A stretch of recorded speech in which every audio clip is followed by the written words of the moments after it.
लहलहाते खेतों में बहुओं की खुशबूदार रसोई। शाम का समय था और सावित्री की दोनों बहुएं रात के खाने की तैयारी में लगी हुई थी। राधिका कढ़ाई में सब्जियां चला रही थी और रवीना मसाले पीसकर उसके पास रख रही थी। तभी घर के बाहर से आवाज आती है, अरे कहाँ गई सावित्री? घर के बाहर से इतनी अच्छी खुशबू आ रही कि हम तो सीधे अंदर चले आए। अरे आओ आओ बहनों, खड़ी क्यों, अंदर आकर बैठो। दोनों पड़ोसन आकर चारपाई पर बैठ जाते हैं। उनकी नजर बार बार रसोई की तरफ जा रही थी जहां से स्वादिष्ट खुशबू लगातार आ रही थी। अरे तेरी बहू खाना बना रही है क्या? इतनी अच्छी खुशबू तो किसी होटल से भी नहीं आती। हाँ, शाम का समय है ना, राधिका 2-3 तरह की सब्जियां मिलाकर मिक्स वेज बना रही है। तो भी इतनी अच्छी महक आ रही है। तुम्हारी बहुएं सच में बहुत अच्छा खाना बनाती हैं। हाँ, पिछली बार तुमने जो दाल भेजी थी ना, आज तक उसका स्वाद याद है। ऐसी दाल तो मैंने कहीं नहीं खाई। रसोई में खड़ी राधिका और रवीना दोनों उनकी बातें सुन लेती हैं। दोनों मुस्कुराकर एक दूसरे की तरफ देखने लगती हैं। राधिका बाहर आकर ममता से, अरे चाची, अगर आपको पसंद है तो बताइए ना, मैं अभी आपके लिए सब्जी निकाल देती हूँ। राधिका रसोई में जाती है और कटोरी में गर्मा गर्म सब्जी निकाल कर ले आती है और सविता को दे देती है। सब्जी लेते हुए सविता, अरे हाँ, मैं तो अचार लेने भी आई थी, मेरे घर का अचार खत्म हो गया है। अरे उसकी चिंता मत कर, बहुओं ने खूब अचार बना कर रखा है। रवीना तुरंत अंदर वाले कमरे से अचार की बरनी निकालती है और एक छोटे डिब्बे में अचार भर कर लाती है और रवीना को देते हुए, ये लीजिए चाची, आपके लिए खास आम का अचार निकाला है। और मेरे लिए भी थोड़ा ज्यादा भर देना, मेरे घर में सबको तुम्हारे हाथ का अचार पसंद है। बिल्कुल चाची, आपके लिए भी भर देती हूँ। रवीना अंदर जाती और अचार की एक और बरनी लाकर ममता को दे देती है। दोनों पड़ोसन अचार और सब्जी देखकर खुश होते हुए, सच बताओ, तुम दोनों के हाथों में जादू है। तुम दोनों अचार भी इतना अच्छा बनाती हो और खाना भी इतना स्वादिष्ट बनाती हो। हाँ, इसीलिए तो पूरे मोहल्ले में तुम्हारे अचार हाथों हाथ बिक जाते। लोग इंतजार करते हैं कि कब अचार तैयार हो। बस आप लोगों का प्यार है चाची, वरना हम तो अपना काम करते हैं। दोनों पड़ोसन पैसे निकाल कर देती हैं। रवीना पैसे संभाल कर रख लेती है। थोड़ी देर बाद दोनों पड़ोसन घर से बाहर निकल जाती हैं। तभी सामने से लड़खड़ाता हुआ भुवन आता दिखाई देता है। देखो, फिर आ गया दारू पीकर। इन लोगों की किस्मत भी ना, इतनी अच्छी बहुएं हैं और ऐसा आदमी घर में है। दोनों आपस में फुसफुसाकर बातें करती हैं और भुवन से नजरें बचाकर आगे बढ़ने लगती हैं। तभी भुवन, अरे तुम दोनों अचार खरीदने आई थी क्या? तुम्हें उससे क्या मतलब? चलो बहन, देर हो रही है।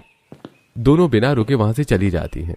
भुवन कुछ देर उन्हें देखता रहता है और फिर घर के अंदर आ जाता है। घर के अंदर जाते ही उसकी नजर सीधे बहुओं के हाथ में रखे पैसों पर जाती है।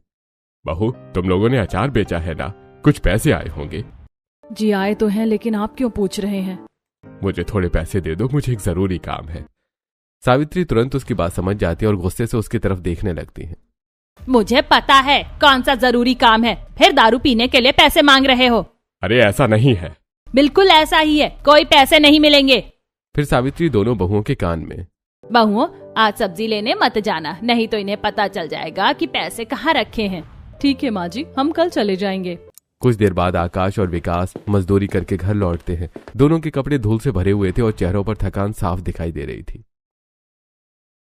अरे आज तो बहुत गर्मी थी, सच में शरीर टूट गया पूरा। पहले हाथ मुंह धो लो, फिर खाना खाकर आराम कर लेना। दोनों भाई पानी से हाथ मुंह धोते हैं। उधर बहुएं थालियां लगाने लगती हैं। थोड़ी ही देर में पूरा परिवार खाना खाने के लिए बैठ जाता है। तभी राधिका सब्जी परोसते हुए, आज मिक्स वेज बनाई है, देखिए आपको कैसी लगती है। अरे खुशबू तो बहुत अच्छी आ रही है, लगता है आज ज्यादा खाना पड़ेगा। अरे मुझे तो खुशबू सुनकर और भी ज्यादा भूख लग रही है। सभी लोग खाना खाने लगते हैं। खाने की तारीफ करते हुए माहौल कुछ हल्का हो जाता है। लेकिन थोड़ी देर बाद फिर घर की आर्थिक परेशानी की बात सामने आ जाती है। आजकल मजदूरी भी कम मिलने लगी है। अगर यही हाल रहा तो घर का खर्चा कैसे चलेगा? हाँ भैया, कई दिन तो काम भी नहीं मिलता, समझ नहीं आता आगे क्या होगा। ये सुनकर सावित्री का चेहरा उदास हो जाता है। वो कुछ पल चुप रहती हैं। बेटा, अभी हमारे गरीबी के दिन हैं, धीरे धीरे जैसे कट रहे हैं वैसे कट जाएंगे। हमारे नसीब में सब कुछ होकर भी कुछ नहीं है। माँ जी, एक बात पूछूं? हाँ बहू, पूछो। हमारे सड़क किनारे खेत इतने अच्छे हैं, फिर हम खेती क्यों नहीं करते? ये सुनते ही घर में कुछ पल की खामोशी छा जाती है। अरे बहू, मैंने बताया तो था, वो खेत बंजर हो चुके हैं। पहले ऐसा नहीं था। पहले हमारे खेत बहुत लहराते थे, उन्हें हर तरह की सब्जी और अनाज उगता था, लेकिन सालों से उनमें कुछ उगता ही नहीं है। राधिका चुप हो जाती है, लेकिन उसके मन में खेतों को लेकर सवाल जरूर रह जाता है। खाना खाकर पूरा परिवार अपने अपने बिस्तर पर सोने चला जाता है। अगली सुबह दोनों बहुएं आंगन में खटिया के ऊपर आम, मिर्च, गोभी और दूसरी चीजें फैलाकर अचार की तैयारी कर रही थी। सावित्री भी पास में बैठी थी। वो मसालों की मात्रा बता रही थी। माँ जी, ये वाली बरनी में आम का अचार भर दूं क्या? मसाले भी अच्छे से मिल गए हैं। हाँ बहू, भर दो। आज धूप भी अच्छी निकली है, अचार जल्दी तैयार होगा। और ये मिर्च वाला अचार भी तैयार है। इस बार खुशबू पहले से ज्यादा अच्छी लग रही है। तभी पड़ोसन कविता वहां आती है। आते ही उसकी नजर खटिया पर रखी अलग अलग तरह की चीजों पर जाती है। अरे वाह, आज तो पूरे मोहल्ले में अचार की खुशबू फैल रही है। आओ कविता चाची, आओ आओ, देखो हम कितनी तरह के अचार बना रहे हैं। सच में, मूली का भी, गोभी का भी, मिर्च का भी और आम का भी। तुम लोग सचमुच बहुत मेहनती हो। मेहनत तो लगती है चाची, लेकिन लोगों को पसंद आ जाता है तो अच्छा लगता है। मेरे लिए 1 किलो आम का अचार बुक कर देना और मेरी चाची के लिए भी 1 किलो अलग रख देना। पिछली बार उन्हें भी तुम्हारे हाथों का अचार बहुत पसंद आया था। बिल्कुल रख देंगे, आप चिंता मत करिए। कविता थोड़ी देर तक अचारों को देखती रहती है, फिर मुस्कुराती हुए वहां से चली जाती है। उसके जाने के बाद सावित्री दोनों बहुओं की तरफ गर्व से देखती है। तुम्हारे हाथों में सच में स्वाद है बहू, अचार बनते ही लोग लेने पहुंच जाते हैं। माँ जी, इसी से घर का थोड़ा खर्च निकल जाता है, वरना तो आजकल अच्छे से मजदूरी भी नहीं मिल रही। अगर हम अचार नहीं बनाते तो खर्च चलाना कितना मुश्किल हो जाता। तभी आंगन के दूसरे कोने से धीरे धीरे भुवन आता है। वो इधर उधर देखता है और चुपके से एक बरनी उठाकर वहां से भाग जाता है। देखा तुम लोगों ने, तुम्हारे ससुर जी फिर आम का अचार लेकर भाग रहे हैं। दोनों बहुएं पीछे मुड़कर देखती हैं। भुवन बरनी दबाकर बाहर निकल रहा होता है। रहने दीजिए माँ जी, अब क्या ही कहें। मैं तो इसीलिए कहती हूँ कि अचार संभाल कर रखा करो। उधर भुवन अचार लेकर बाजार की तरफ निकल जाता है। थोड़ी देर बाद वो साहूकार के पास पहुंचता है। अरे भाई, आज क्या लेकर आए हो? आम का अचार है, आपके लिए लेकर आया हूँ। ये ले लीजिए और मुझे पैसे दे दीजिए। साहूकार बरनी लेकर 20 रुपए भुवन को दे देता है, जिसे देखकर भुवन मुंह बनाते हुए, अरे बस 20 रुपए? मेरी बहू 200 रुपए में बेचती है। 200 रुपए? अरे मैं तो 20 रुपए दूंगा।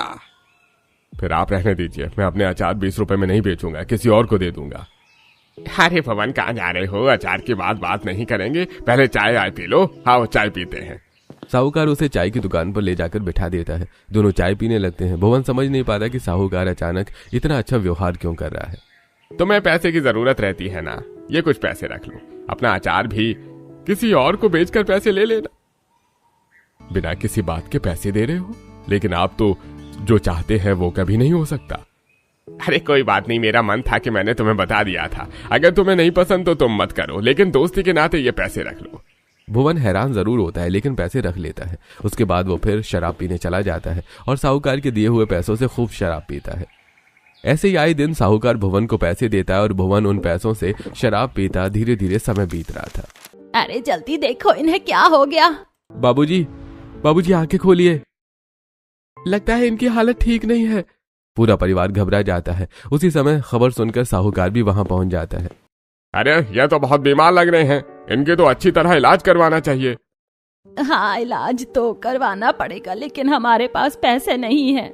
पैसे की चिंता मत करो, मैं कर्जा दे देता हूँ। मैं पैसे अपने साथ लेकर ही आया था, मुझे पता था कि जरूरत पड़ेगी। ये लो पैसा और आराम से जाकर इनका इलाज करवाओ। आखिर पड़ोसी होने के नाते मेरा भी तो कुछ फर्ज बनता है। मजबूरी में सावित्री साहूकार से कर्जा ले लेती है। साहूकार के जाने के बाद सभी लोग मिलकर भुवन को शहर के अस्पताल में ले जाते हैं और उनका इलाज शुरू होता है। लेकिन लगातार इलाज होने के बाद भी उनकी हालत सुधरती नहीं है और शराब पीने के कारण शरीर के अंदर हुए डैमेज की रिपोर्ट को देखकर डॉक्टर जवाब दे देता है। सभी लोग दुखी हो जाते हैं। इतने साल साथ निभाया और हाथ छोड़कर चले गए। माँ जी, हिम्मत रखिए। हाँ माँ जी, हम सब आपके साथ हैं। दोनों बेटे भुवन का अंतिम संस्कार करते हैं। धीरे धीरे कुछ दिन बीत जाते हैं। एक दिन शाम को पूरा परिवार आंगन में बैठा था। तभी सावित्री अपनी बहुओं से, बहुओं, तुम्हारे पिताजी की बीमारी में सारा पैसा लग गया। अब तो खर्च चलाने के लिए भी कुछ नहीं बचा और ना ही अचार बनाकर बेचने के लिए पैसे बचे। हाँ माँ, कई दिन से मजदूरी भी ठीक नहीं मिल रही है, समझ नहीं आता अब क्या करें। सब लोग चुप हो जाते हैं। तभी राधिका कुछ सोचते हुए, माँ जी एक बात कहूँ? हाँ बहू बोलो। क्यों ना हम अपने खेतों में खेती करें? ये सुनकर सभी एक दूसरे को देखने लगते हैं। अरे बहू, वो खेत बंजर हैं, उनमें कुछ नहीं उगता।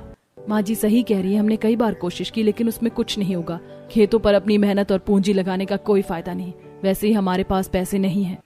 बात वहीं खत्म हो जाती है, लेकिन राधिका के मन में खेतों को लेकर उत्सुकता बनी रहती है। अगले दिन तीनों महिलाएं सब्जी लेने बाजार जाती है। बाजार में भीड़ थी।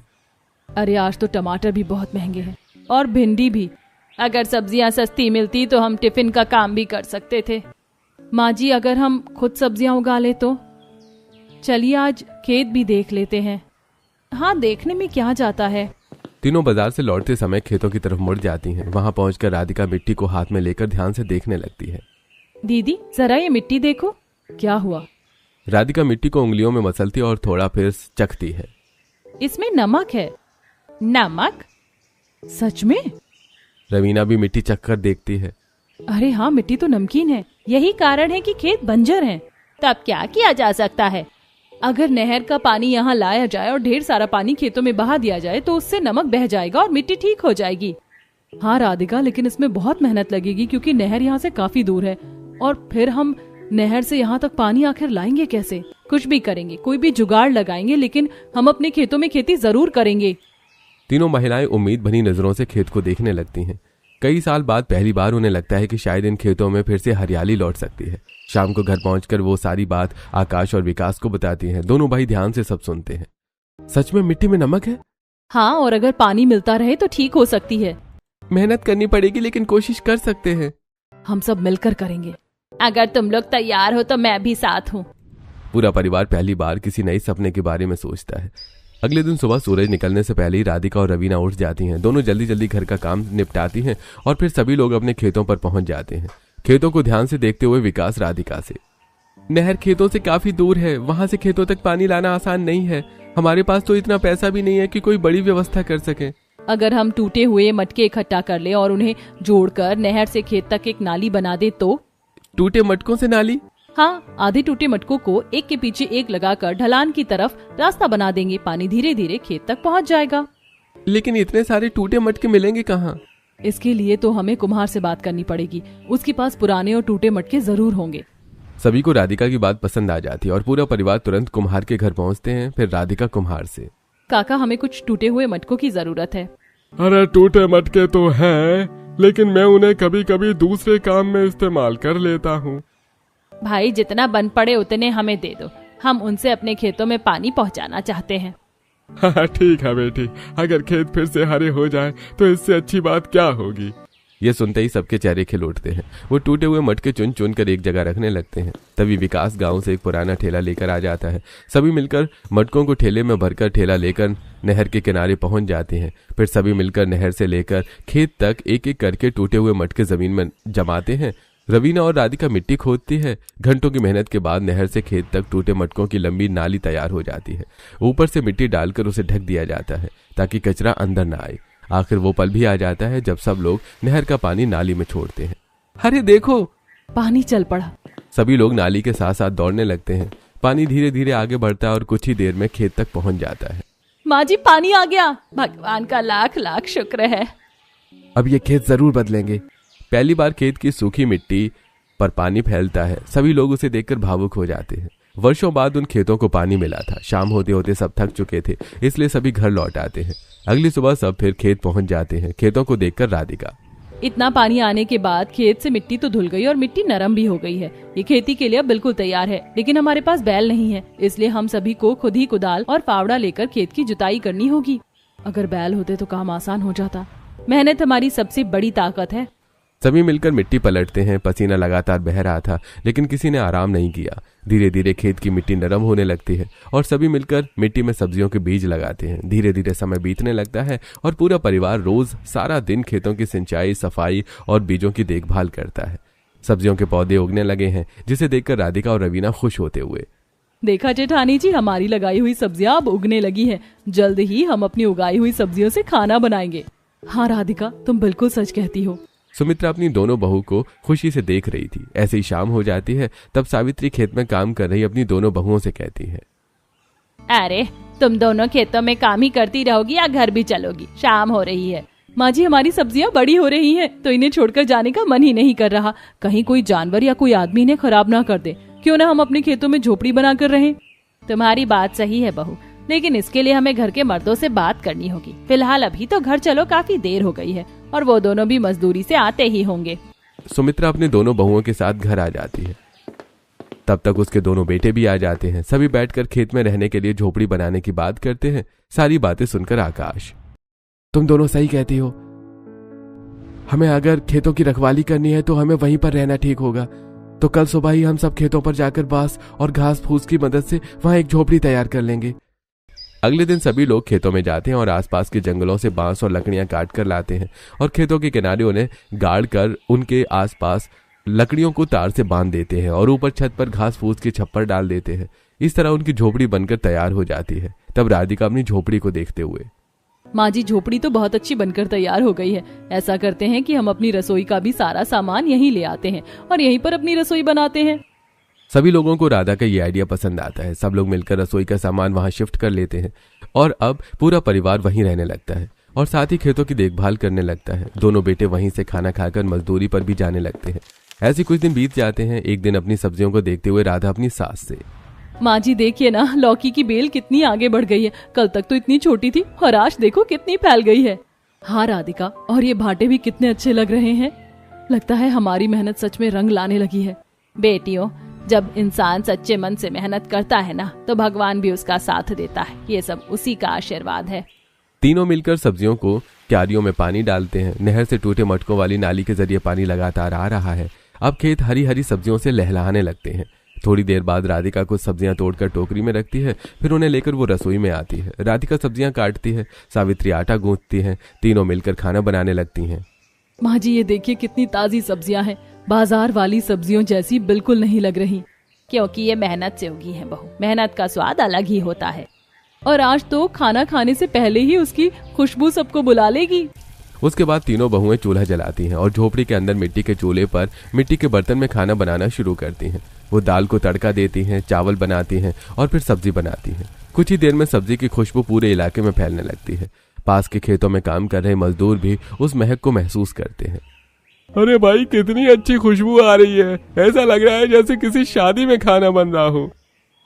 अरे सच में खाने की खुशबू बहुत अच्छी आ रही है। शाम को जब आकाश और विकास मजदूरी से लौटते हैं तो झोपड़ी के अंदर बैठकर खाने खाने लगते हैं। ठंडी ठंडी हवाएं चल रही थी और दोनों ही खाना खाने का पहला निवाला खाते ही मुस्कुरा जाते हैं। अरे वाह, आज तो स्वाद ही बदल गया। ये सब्जी बाजार वाली नहीं है ना? नहीं जी, हमारे खेत की पहली सब्जी है। तभी मैं सोचूं कि आज इतनी अच्छी खुशबू क्यों आ रही है। ये तो बस शुरुआत है बेटा। इसी तरह दिन बीतते जाते हैं। सब्जियां और बढ़ने लगती हैं। बेलें झोपड़ी तक पहुंच जाती हैं। खेत पहले से ज्यादा हरे और सुंदर दिखाई देने लगते हैं। उधर एक दिन साहूकार को खबर मिलती है कि खेतों में सब्जियां उग रही हैं। ये सुनते ही उसका चेहरा उतर जाता है। क्या कहा? उनके सब्जियां उग रही हैं? हाँ मालिक, खेत तो बिल्कुल हरे हो गए हैं। अगर ऐसा चलता रहा तो वो मेरा कर्जा चुका देंगे। अगले ही दिन साहूकार खेतों पर पहुंच जाता है। वहां सब लोग काम कर रहे होते हैं। सुनो, मुझे मेरा कर्जा वापस चाहिए। मैं अब और इंतजार नहीं करूंगा। साहूकार जी, अभी तो सब्जियां तैयार हो रही हैं, थोड़ा समय और दे दीजिए। हम आपकी एक एक पाई लौटाएंगे, बस थोड़ा धैर्य रखिए। मुझे बहाने नहीं सुनने, मुझे मेरे कर्जा वापस चाहिए। सावित्री और बाकी लोगों के बार बार अनुरोध करने पर साहूकार मन ही मन में, मैं ऐसी चाल चलूंगा कि ना रहेगी सब्जियां, ना उतरेगा कर्जा। ठीक है, मैं कुछ दिनों की मोहलत दे देता हूँ, लेकिन तब तक मुझे मेरे पूरे पैसे ब्याज सहित चाहिए वापस।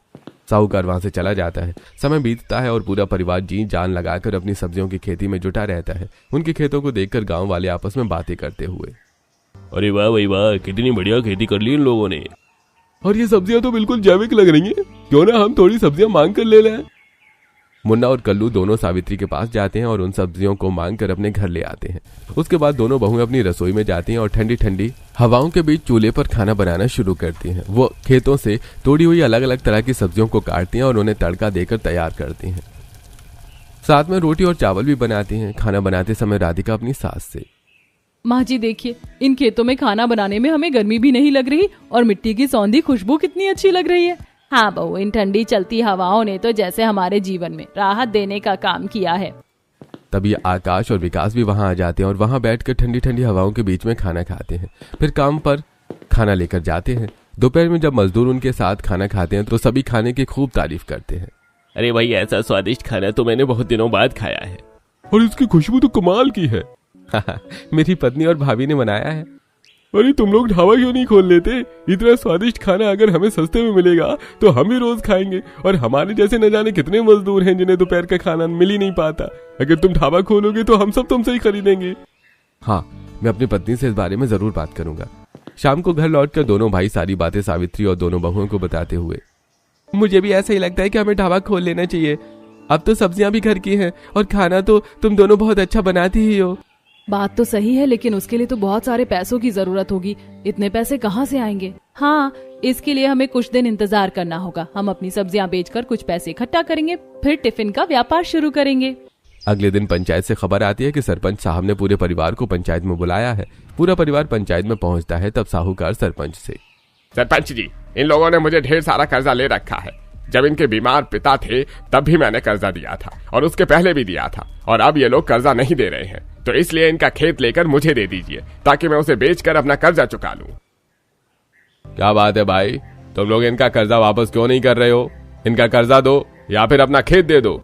सरपंच जी, हमें 6 महीनों की मोहलत दीजिए। हम साहूकार जी का एक एक पाई का कर्ज चुका देंगे, और अगर तब भी हम कर्जा नहीं चुका पाए तो हम अपने खेत दे देंगे, लेकिन अभी तो हमें मोहलत दीजिए। ठीक है भाई, इंसानियत के नाते हम इन्हें मोहलत दे देते हैं, और हमें मोहलत देनी भी चाहिए। 6 महीने बाद अगर ये लोग तुम्हारा कर्जा नहीं चुकाते हैं तो तुम इनके खेत ले सकते हो। सभी लोग घर वापस आ जाते हैं। रात हो चुकी थी, इसलिए सभी लोग वहीं पर बिस्तर लगाकर सो जाते हैं। अचानक रात को राधिका सपना देखती है। सपने में उसके ससुर जी कहते हैं, बहू, तुम लोग ऐसे ही सोते रहो और साहूकार सब कुछ बर्बाद कर देगा। जल्दी उठो और खेतों में जाओ। राधिका चौंक कर उठ जाती है और सभी लोगों को सारी बात बताती है। जल्दी से वो लोग खेतों में पहुंचते हैं तो देखते हैं कि साहूकार खेतों में कुछ मिला रहा था। आकाश दौड़कर उसका हाथ पकड़ लेता है। तभी साहूकार के हाथों से नमक का पैकेट नीचे गिर जाता है, जिसे देखकर सभी लोग समझ जाते हैं। आकाश गुस्सा होते हुए, तो पहले भी तुमने ही हमारे खेत में नमक मिलाकर इसे खराब किया था। हाँ, किया था, अब फिर करूंगा। अब हम ऐसा नहीं होने देंगे। दोनों भाई मिलकर साहूकार को पीट देते हैं। आखिरकार साहूकार वहां से भाग जाता है। साहूकार की नजर हमारे खेतों पर ही है। वो चाहता ही नहीं है कि हम सब्जियां बेचकर अपना कर्ज उतार पाएं। अगर हम अपना कर्ज नहीं उतार पाएंगे तो साहूकार अपनी गंदे इरादे में कामयाब हो जाएगा और ये खेत उसके हो जाएंगे। मुझे तो लगता है कि साहूकार ने जानबूझकर हमें कर्ज दिया है ताकि कर्ज के बदले वो हमसे हमारे खेत ले सके। अगर 6 महीने में पैसा नहीं जुटा पाए तो फिर वो सब छीन लेगा। लेकिन अब हमारे पास एक रास्ता है, ढाबा और टिफिन का काम। सब लोग एक दूसरे की तरफ देखते हैं। माँ, मैं कल भी कह रहा था कि टिफिन का काम शुरू करते हैं। लोगों को हमारा खाना बहुत पसंद आया था। हाँ माँ, अगर हम रोज टिफिन बेचें तो थोड़ी बहुत कमाई शुरू हो जाएगी। और सब्जियां भी अब अपने खेत की हैं, खर्च भी कम होगा और स्वाद भी अच्छा रहेगा। सभी लोग झोपड़ी के सामने बैठकर हिसाब लगाने लगते हैं। कितना राशन चाहिए, कितने बर्तन चाहिए और कितना खर्च आएगा, इस पर चर्चा होने लगती है। तभी रवीना, लेकिन शुरुआत के लिए भी कुछ पैसे चाहिए होंगे, हमारे पास तो पैसे हैं ही नहीं। कुछ देर की चर्चा के बाद दोनों बहुएं अपने पुराने मंगलसूत्र निकाल कर लाती हैं। उन्हें देखते ही सावित्री की आंखें भर आती हैं। बेटियों, ये तुम्हारी सबसे कीमती चीजें हैं, इन्हें बेचने की जरूरत नहीं है। माँ जी, घर और खेत बच जाए, इससे बड़ी कोई चीज नहीं है। जब हालात अच्छे हो जाएंगे तो सब वापस आ जाएगा। उसी दिन दोनों बहुएं मायके वालों से भी थोड़ी मदद मांगती हैं। कुछ पैसे उधार मिल जाते हैं और बाकी के पैसे मंगलसूत्र बेचकर मिल जाते हैं। अगले दिन पूरा परिवार बाजार जाता है। बाजार में सभी अलग अलग सामान देखने लगते हैं। कोई चावल खरीद रहा है, कोई दाल, कोई मसाले चुन रहा है, तो कोई बड़े बर्तन देख रहा है। ये बड़ा भगोना ठीक रहेगा, इसमें ज्यादा लोगों का खाना बन जाएगा। और ये डिब्बे भी ले लेते हैं, टिफिन पैक करने में काम आएंगे। मसाले अच्छे वाले लेना, खाने का स्वाद खराब नहीं होना चाहिए। बिल्कुल नहीं, लोग स्वाद के लिए ही दोबारा आएंगे। सामान खरीदने के बाद विकास एक पुरानी लेकिन अच्छी साइकिल भी खरीद लेता है और उसी से टिफिन पहुंचाने की योजना बनती है। अब मैं इसी साइकिल से टिफिन पहुंचाऊंगा और मैं मजदूरी वाले इलाके में लोगों से बात करूंगा। भगवान करे सब ठीक हो जाए। अगले दिन सुबह झोपड़ी के पास बड़ा चूल्हा बनाया जाता है। ईंटें लगाई जाती हैं, लकड़ियां जमा की जाती हैं। फिर दोनों बहुएं मिलकर पहला ऑर्डर तैयार करने लगती हैं। बड़े भगोने में दाल चढ़ती है, दूसरे में सब्जी बनती है। चूल्हे से उठती खुशबू फिर से पूरे इलाके में फैलने लगती है। दीदी, आज पहली बार इतने लोगों के लिए खाना बना रहे हैं। घबराना मत, जैसे घर के लिए बनाते हैं वैसे ही बनाएंगे। और प्यार भी डालना, वही सबसे बड़ा मसाला होता है। सभी लोग हंसने लगते हैं। कुछ ही देर में टिफिन तैयार हो जाते हैं। विकास उन्हें साइकिल पर रखता है और मजदूरों की साइड की तरफ निकल जाता है। साइड पर दोपहर का समय होता है। मजदूर खाना खाने के लिए बैठते हैं। विकास टिफिन खोलकर सबको दिखाता है, जिसे देखकर माधव, अरे वाह, कितना बढ़िया खाना लग रहा है। अरे, और कीमत कितनी है? अरे सिर्फ 30 रुपए का टिफिन है। इतना अच्छा खाना और सिर्फ 30 रुपए। देखते ही देखते सारे टिफिन बिक जाते हैं। कुछ लोगों को टिफिन नहीं मिल पाता तो वो अगले दिन के लिए नाम लिखवा देते हैं। शाम को विकास खुश होकर वापस लौटता है। उसके हाथ में कमाई के पैसे होते हैं। अरे देखो, सारे टिफिन बिक गए। सच? मैंने कहा था ना लोगों को हमारा खाना पसंद आएगा। भगवान का लाख लाख शुक्र है। अगले कुछ दिनों तक यही सिलसिला चलता रहता है। सुबह खाना बनता है, दोपहर में टिफिन बिकते हैं, शाम को सब्जियां तोड़ी जाती हैं। धीरे धीरे ग्राहकों की संख्या बढ़ने लगती है। अब सिर्फ मजदूरी नहीं बल्कि गांव के लोग भी खाना मंगाने लगते हैं।